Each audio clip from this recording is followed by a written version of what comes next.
Hello and welcome to this week's Women's Football Chat. My name is Chris Gadsby. I'm here every Thursday at 6 p.m. bringing you the very latest from the third and fourth tiers of women's football here in England. That's the FA Women's National League.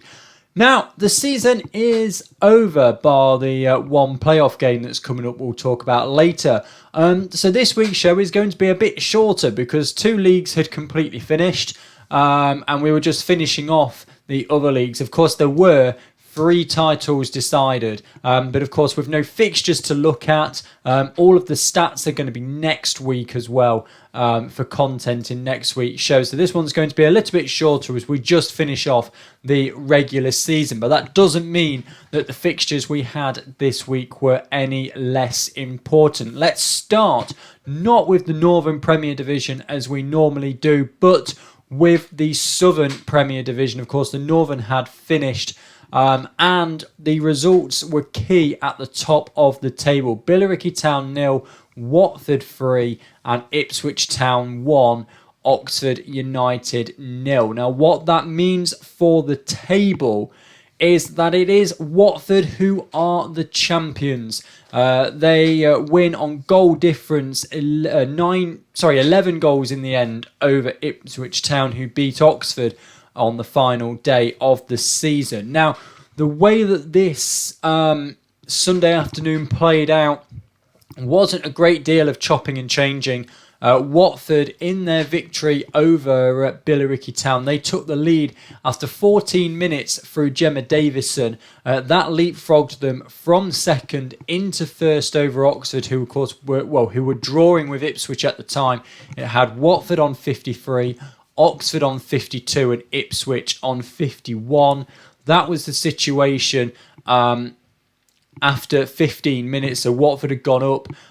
Then Poppy Wilson in the 31st minute and Bianca Baptiste in the 39th minute. So Watford 3-0 up by half-time.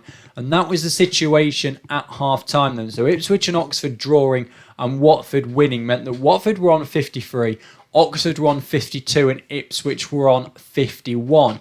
Both Ipswich and Oxford knew that they needed to win that game. Ipswich, the more unlikely to win the title at half-time because they would have needed Watford to drop points and for Ipswich to beat Oxford or overturn, as you can see there, a huge goal deficit. So at half-time, Ipswich were left needing 14 goals in the second half. Not going to happen. They needed a comeback from Billericay Town.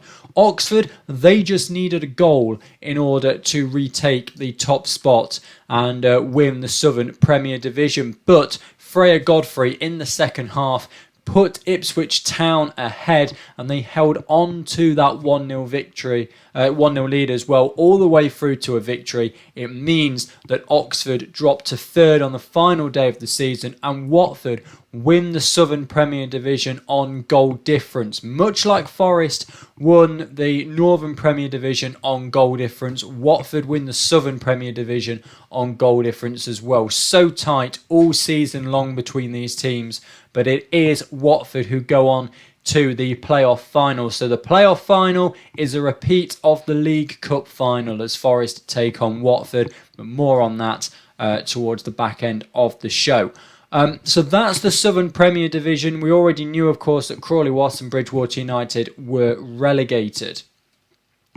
Division 1 North then, and this one has gone the way of the team that was already at the top of the table. Barnsley 0, Newcastle United 2 and Chorley 0, Durham Sestra 8. Durham gave it a mighty good go to overturn the goal difference deficit that they had to Newcastle United with an 8-0 victory over Chorley. Goals in this one to Durham, they're all a bit all over the place. Hannah Sophie Greenwood in the 36th minute, Ellen Turnbull in the 42nd minute.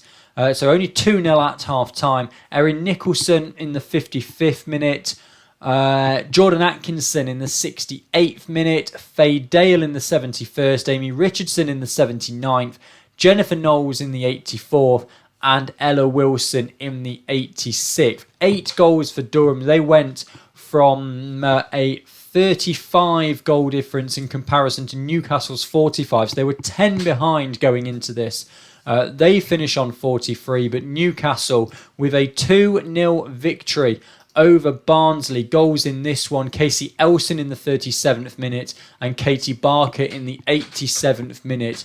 Win Division 1 North by just 4 goals. Those two sides 19 points ahead of anybody else in the division.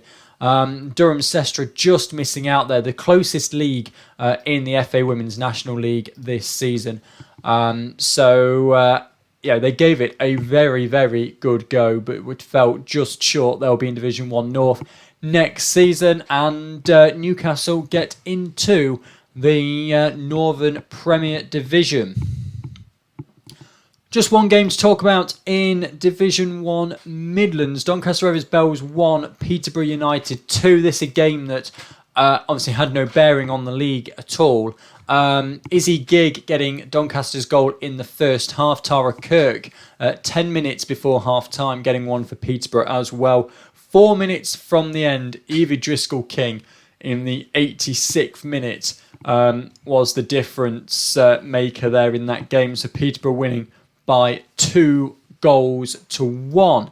What that result does for the table then is it just moves Peterborough United up from 5th to 4th, so they're over Northampton Town in the end there with 39 points, that victory over Doncaster Rovers Bells. Doncaster finish in 2nd, but it looks very likely, although not confirmed yet, that Doncaster will be moving into Division 1 North next year because of the location of Loughborough and Boldmere St Michael's, who have come down from the Northern Premier Division. Being Loughborough and Birmingham, they can't really go in Division 1 North, so it looks as though Doncaster Rovers Bells will move, but Peterborough United up to 4th at the end of the Division 1 Midlands season. Finally, let's have a look at Division 1 South West, this crucial game at the top here. Moneyfields 0, Cardiff City 2. So goals in this one, it was a brace for Cardiff. Ellie Sargent with both of the goals in this game, meaning Cardiff, of course, went into this game knowing that a win would mean they bounce back to the Southern Premier Division at the first time of asking, and that is exactly what they have done. They have won the Division 1 South East by 8 goals in the end. Exeter needed them to fail to win against Moneyfields on the final day, but 3 points for Cardiff City means they bounce back at the first time of asking. They'll be in the Southern Premier Division next season. So I said it was going to be short. That's just a case of rounding up those final divisions. So next week we will look ahead to the playoff final. News regarding the playoff final, BBC Radio Nottingham again, we've got the commentary rights for it, so I'll be there at Stadium MK, commentary on the BBC Sport website again for that. I'll be there again for the playoff final, because of course both winners are going up next season. So next week's show, we're going to preview the playoff final, and we're going to have a look back at the FAWNL season. We're going to look at the stats, who did what, and all the rest of it. Just to give you some context, though, and I did this the other day, put it on social media about the season as a whole. But we will look back at the season as a whole, rather than me doing half of it now and some of it later. With some other fixtures and making it long. So you can see, obviously, my fixture board is empty. 747 games in the FA Women's National League this season. 2,806 goals. That's 900 in the first tier and 1,906 in tier 4. 2,135 points earned across the 70 teams still in the FAWNL. Stourbridge and Cardiff City scoring 86 goals apiece to be the most prolific scorers this season. But so that was just a bit of a roundup of the results. Of course, there's no fixtures to talk about this week either. So that will do it for this week's Women's Football Chat. Bit of an end of season roundup, I suppose, there. And let's say next week we'll preview the playoff final. We'll go through all of the stats, and hopefully next week, because we are still waiting on 2 leagues to finish in Tier 5. That is the Eastern Region Women's National League, where AFC Sudbury have 1 game to go, and they realistically only need a point from that game. But Luton Town have 4 games remaining. They can get to 47. AFC Sudbury are already on 46. So we need to wait to see what Luton do with their games in hand. They have 1 this weekend, then they're playing in the league again next week. If they keep winning, it could go down all the way to the 28th. That's their final game. AFC Sudbury's final game AFC Sudbury's final game is this weekend.